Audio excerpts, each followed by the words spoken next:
Mine's titled Regulations for Sexual Purity. Yeah, mine's laws concerning sexual immorality. So we are in Deuteronomy chapter 22, verse 13, and I don't have a break. It just goes to the end. Okay. Who would like to read? I'll read some. Thank you.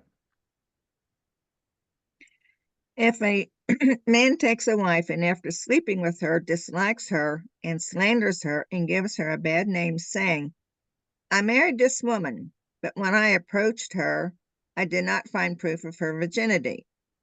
Then the young woman's father and mother shall bring to the town elders at the gate proof that she was a virgin. Her father will say to the elders, I give my daughter in marriage to this man, but he dislikes her.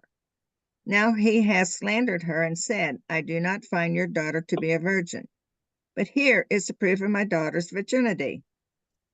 Then the parents shall display the cloth before the elders of the town, and the elders shall take the man and punish him.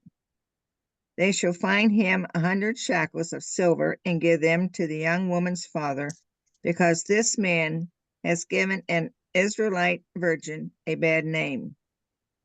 She shall continue to be his wife. He shall not divorce her as long as he lives. If, however, the charge is true and no proof of the young woman's virginity can be found, she shall be brought to the door of her father's house, and there the men of the town shall stone her to death. She has done an outrageous thing in Israel by being presumptuous while still in her father's house. You must purge the evil from among you. Popcorn Julie. If a man is found sleeping with another man's wife, both the man who slept with her and the woman must die. You must purge the evil from Israel. If a man happens to meet in a town a virgin pledged to be married and he sleeps with her, you shall take both of them to the gate of that town and stone them to death. The girl because she was in a town and did not scream for help, and the man because he violated another man's wife. You must purge the evil from among you. But if out in the country a man happens to meet a girl pledged to be married and rapes her, only the man who has done this shall die. Do not do anything to the girl. She has committed no sin deserving death. This case is like that of someone who attacks and murders his neighbor. For the man found the girl out in the country, and though the betrothed girl screamed, there was no one to rescue her.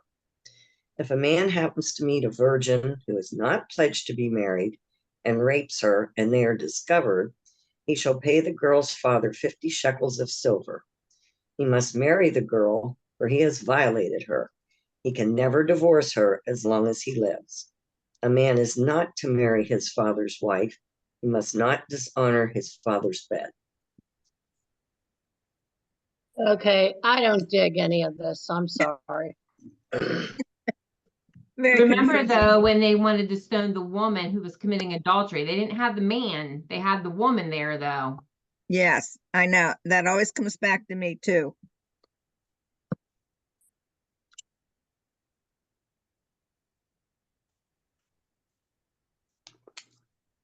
I think it's interesting too. I'm wondering the proof of virginity. I read somewhere that like on the wedding night, someone stood outside. Do you remember that, Lori? Someone stood outside the door, and when he broke her hymen, he would take the cloth with the blood and hand it out the door, and that was the, I think his best man or something, and that was the proof of her virginity. So I wonder if they're going to go into more detail about that in the commentary. Because, you know, like, how do you prove they're virgin? What about some of these places we read about where they couldn't be a virgin? They took them and raped wherever. them. Yeah, said that they weren't a virgin. Dun, dun, dun. Guess we'll find out. Whenever you're ready, Cindy. Okay. 22:13 to 30. This section is on family life. 22:13 to 21. An Israelite who doubted the virginity of his bride was to make a formal accusation to the elders of the city. If her parents gave proof of virginity, showing the accusation was false, the husband was to pay a penalty and was prohibited from divorcing the woman. However, if she was found not to be a virgin, then she was to be put to death. Now, I'm also picturing, sorry, but I'm picturing being a woman who now is being forced to be with a man that has That's defiled right. my character and my integrity, and I have to stay with him and still sleep with him. Yeah. I'm with you, Cindy. Well, I have a 22. question too. What about the man? Do we know if he's a virgin? Yeah, there you go. It doesn't say one word that he has to be a virgin. And how are you going to prove that? Sorry. 22:15, the evidence of the young woman's virginity. Probably a blood-stained garment of a bedsheet from the wedding night. 22:19, shekels. This word is not in the Hebrew text, but the context suggests it. A shekel weighed 4/10 of an ounce. So the total fine would be about 2.5 pounds, 2.5 pounds of silver. 22:22 to 29. Adultery was punished by death for the two found in the act. If the adulterous persons were a man with a woman who was pledged to be married to somebody else, this consensual act led to the death of both parties. However, if the man forced, parentheses, raped the woman, then only the man's life was required. If the woman was a virgin not pledged in marriage, then the man had to pay a fine, marry the girl, and keep her as his wife as long as he lived. I think not. Yeah, Like, why would you I'm want to be sorry. with a rapist the rest of your life? Yeah, I can't take this. 22:30. A man shall not take his father's wife. In no case was a man to marry his father's wife or have sexual relations with her. This probably has relations with the stepmother in view, though incest was certainly forbidden. That's all I have.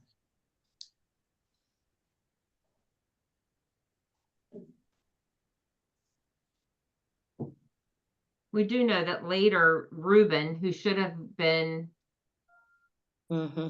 the first son, slept with his stepmom, and that's why he lost his blessing.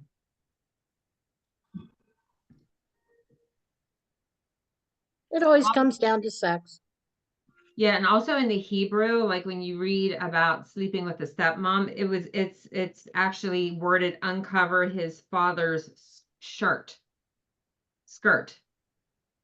So like when you read about like Noah, when was it which one of the three sons went in and it said uncovered his father's nakedness, that meant that he slept with his mother. Mm. So the other two went in and covered. He went in and uncovered. Whenever Wait, you're say that again. The one boy slept with his own mother. yeah. Okay. Like the Shakespeare play. I never realized that. I thought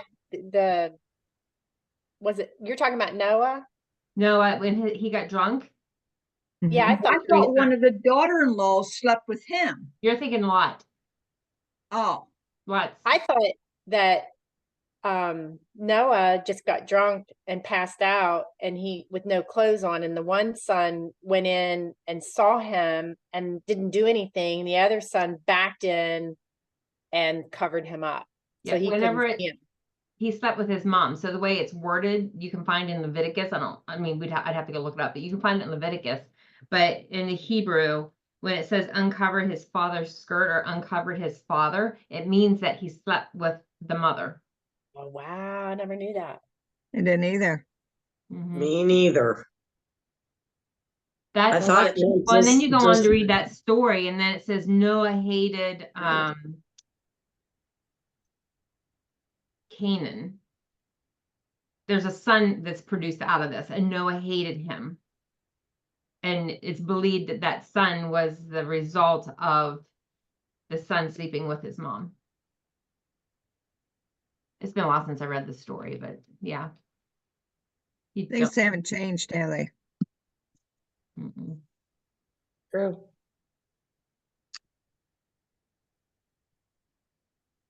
Well, I guess we'll see how Worsby spins this. All right.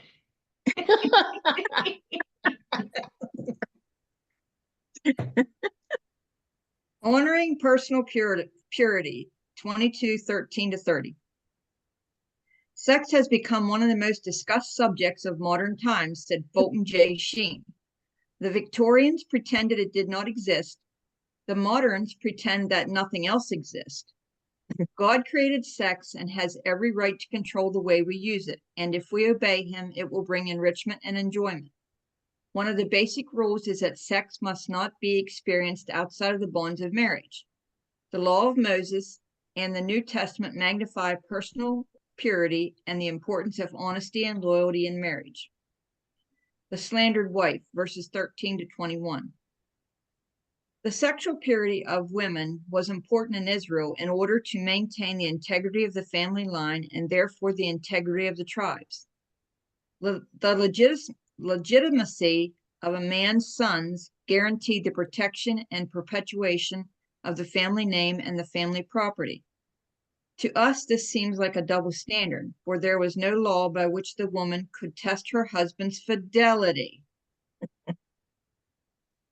But the issue here isn't just personal morality so much as family legitimacy. The preventing of an illegitimate son from entering the family. If on consummating the marriage, the husband discovered that his wife was not a virgin, then it was possible that she was already pregnant. If the husband didn't act immediately to protect himself, he would have to accept a child fathered by another man. But how could he prove it? On the marriage night, the wise bride provided herself with a marriage cloth that would be stained with her blood at the consummation of the marriage. This would be proof that she was indeed a virgin when she married. I guess that, I mean, it doesn't make it okay, but I guess changing our perspective from our culture to their culture would have been they're protecting the family line and they want to make sure he's the daddy. Mm-hmm. So it's not really about the virginity as much as it is protecting the family line and making sure that that man is actually the father Of that child. Mm-hmm. For the purity of the family line. Just still doesn't seem right, but if later on her husband said otherwise, she and her parents could present the marriage cloth as evidence. And then I have a note back here. Why would a man pay the bride price in verse 29 and then later try to get rid of his wife? Apparently, he had quickly grown to dislike her and wanted to get his money back. Perhaps his wife had discovered something about him that he didn't want known, and he hoped to get her out of the way. But surely he knew that the marriage cloth would prove him to be a liar. However, when love turns to hatred, people do strange things. There's a reference to 2 Samuel. 2 Samuel. 2 Samuel 13, 1-22. I think I'll look No up. faithful woman would want her reputation blemished or her future destroyed just because of a hateful man's lie. The elders would beat the husband, fine him twice the bride price, the equivalent of 10 years' wages, in order that he could never divorce her. The Say law that again. The elders would beat the husband. Okay. This is if okay, so the elders beat the husband and then fine him twice the bride price. See, divorce was not easy back then like it is now. The elders beat the husband and charged him. Fined him twice the bride price.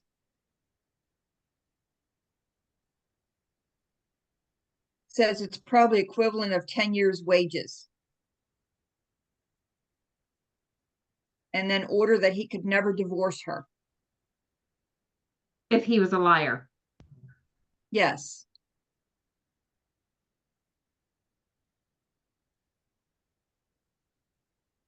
So all these things would have been very serious.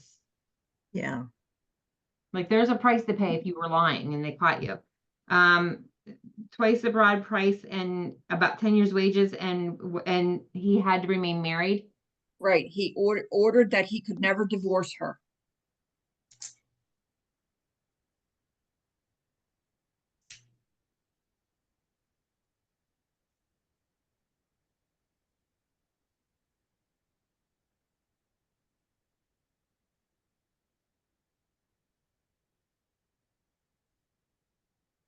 And what that goes with which verse? The father. Says 19 and 29.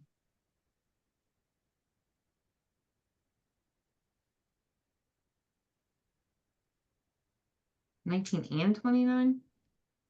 So it says. Oh, okay. And the man who lay with her shall give the father 50 shekels of silver, and she shall be his wife because he has violated her. He may not divorce her all his days. There it is.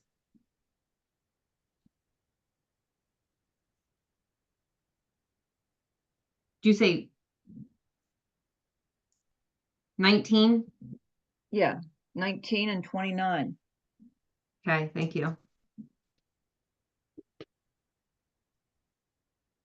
But if the accusation was proven true, the woman would be stoned to death in front of her father's house, because it was while she was living there that she had sinned. It's also possible that the parents already knew that their daughter was not a virgin and had lied to the husband. These parents could never walk out their front door without seeing the place where their daughter had been stoned to death. The wages of sin is death. Adultery, verses 22 to 24. Fornication is intercourse between single people, while adultery involves at least one married person. Those who were found committing adultery were stoned to death. And then it says, in the episode described in John 8, 1 to 11, we wonder what happened to the man. Mm-hmm. Did we wonder that? We did. A Jewish girl engaged to be married was considered to be a man's wife. And that's verse 24. And if she had intercourse in a city, it was considered adultery, and she was stoned. This was true even if the intercourse was more like rape, for she could have cried out for help. I have a problem with that. Anyway, even if He'll just nobody rape her came, where nobody will hear her. well, both. Mhm. I mean, if nobody heard her, how's anybody going to help her? That's what I mean. He could take her out in the field and no one might even hear her. Yeah. That's Even the if- most ridiculous reason. I'm Even sorry. if nobody came in time to rescue her, her cries were evidence that she wasn't cooperating in the deed. Her silence would calm I'm down, sorry, Cindy. Ken. I can't take this. Her silence would have implied consent. And I'm right with you, Cindy. I'm just Don't shoot the messenger. I'm having a problem with this myself. Rape, verses 25 to 29. An engaged woman attacked in the country could cry out and not be helped because nobody was there to hear her and There we come to go. her aid. Therefore, the man was stoned to death, but the woman was allowed to live. Nothing is said about her future wedding, for perhaps her fiance wouldn't want her if she had lost her virginity. About this, Moses is silent. The man who raped a girl who was not engaged had to marry the girl and pay her father the bride price of 50 shekels, and he was forbidden to divorce her. We wonder how successful marriages will be that begin with lust and are held together only by law. But once again, the law protected the woman and punished the man. I think it's punishment for the woman. Exactly. Yeah. Well, and obviously there's a difference whether the girl's engaged or not. Because she would have been considered married. When she got engaged, she was considered married. Oh, Like when you were engaged, you had to file for a divorce, even though you hadn't had the marriage ceremony yet. Like okay. back in Joseph and Mary. Yeah. Yeah. Like she was pregnant with Jesus. They were betrothed, Yeah. but he knew he didn't sleep with her. Yeah. And here she was pregnant with this baby, and he was going to divorce her silently because he didn't want to embarrass her. Yeah. Until God spoke to him and said that I'm the baby daddy. Verse 30, incest. The woman here is stepmother to the man committing the sin and not his mother. And it has see Leviticus Oh, what's 18. that? What's that? Leviticus. 18:7-8. That's probably the one I was telling you about. Let me go look it up real quick.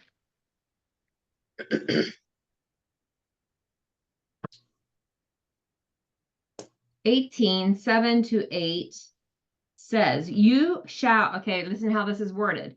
You shall not uncover the nakedness of your father, which is the nakedness of your mother. She is your mother. You shall not uncover her nakedness. You shall not uncover the nakedness of your father's wife. It is your father's nakedness. You shall not uncover the nakedness of your sister, your father's daughter, or your mother's daughter. So that wording is talking about sleeping with them. I would not have guessed that reading that.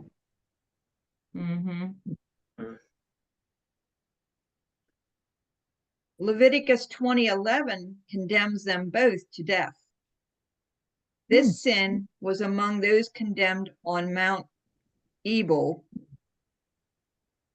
That's in Deuteronomy 27:20. Apparently, this was a sin of the man in the Corinthian church who needed to be disciplined. 1 Corinthians 5. I have that 20 verse 11. You ready? Here we go with the wording again. Listen to it. If a man lies with his father's wife, he has uncovered his father's nakedness. Both of them shall surely be put to death. Their blood is upon them. So it's uncovering the father's nakedness is sleeping with the wife.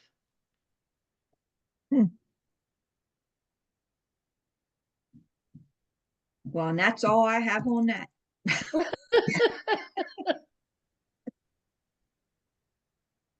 Well, I learned something. I didn't realize that that's what that meant. I didn't either.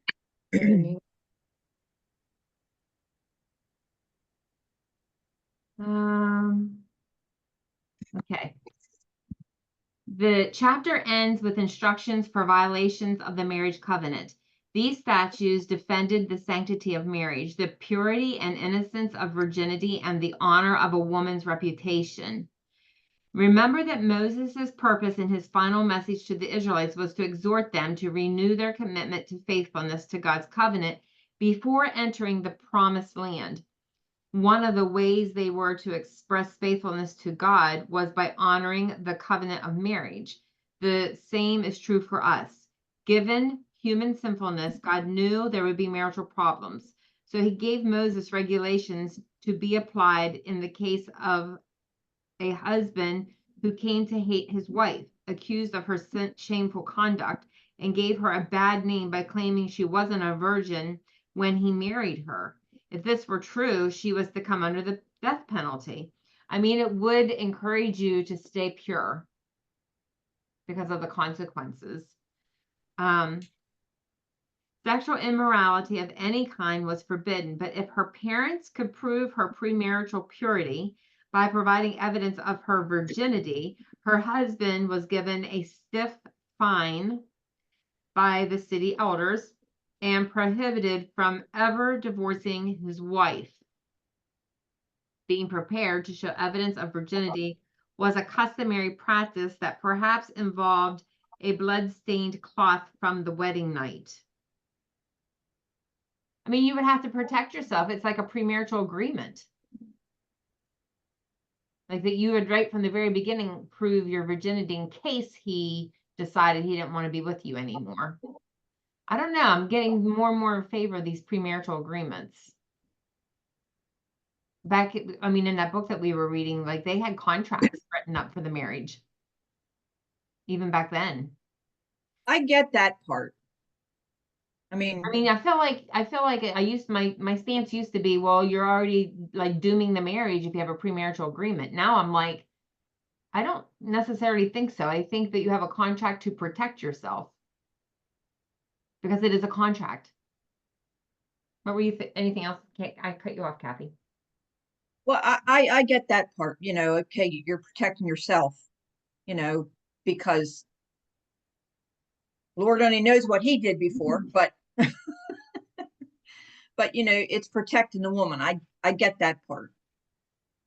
Some of the rest of it I don't necessarily get, but I wonder how many women actually like cut themselves. I mean, not to be gross to anybody out there, I'm sorry. But cut themselves if they weren't virgins so that there would be blood on their wedding night. Or got married on their wedding night when they had their period. I mean, because how were you There's going to ways prove it back then? There was no DNA and, right? Interesting. Yeah, like isn't it funny that I'm sitting here thinking of all the ways that they would get around it? Marriage is a sacred creation of God meant to be revered as holy. Adultery by married people was a capital offense under the Mosaic law, and an engaged woman was treated the same way as a married woman in a case in which sex was consensual. Israel's violations of her covenant with God were described as spiritual adultery in Hosea 2:2. Another indicator that God holds marital fidelity in high regard. 25 through 30. Rape, too, was a capital offense if the victim was engaged. If she wasn't, the perpetrator had to pay the victim's father a fine, marry the woman, and live with her for the rest of his life to provide for her because he stole her virginity. I wonder if that meant she never had to sleep with him again. Like he just had to provide for her. I would hope so. But if he's a rapist, I doubt that he would not have raped her again. Exactly. If you're going to do it once, you're going to do it again. In verse 30, Moses prohibited a man from marrying his stepmother. Note Paul's application of this principle in his letter to the Corinthians in 1 Corinthians 5:1.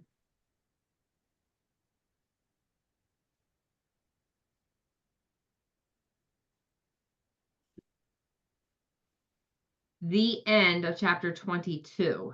Any more thoughts on that? Any side notes that anybody has that you want to share? I like what my concordance says. Why did God include all these laws about sexual sins?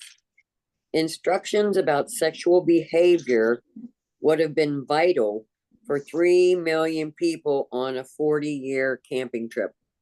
Oh. I mean, they just Yeah. Okay, let's say that again. That's a good point. said instructions about sexual behavior. Okay, hang on. would have been Instructions about sexual behavior would have been vital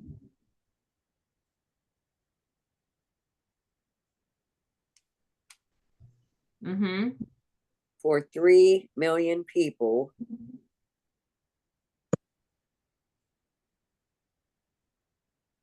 On a 40-year camping trip.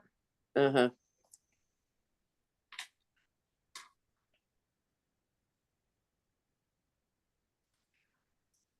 It's a good point.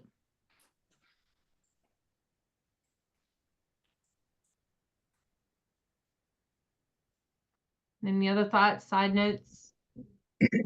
Finish reading the rest of that, Lori.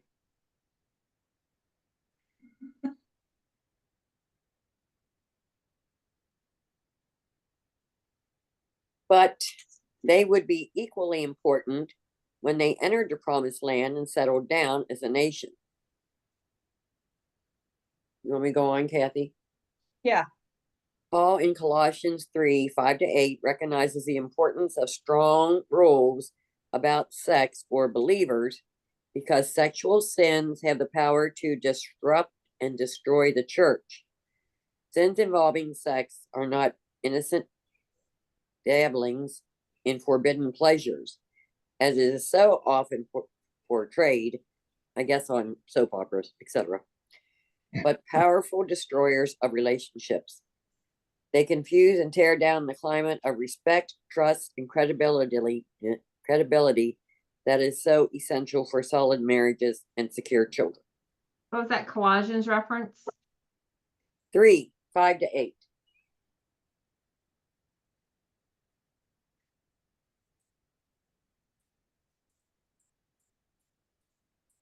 All right. Anything else?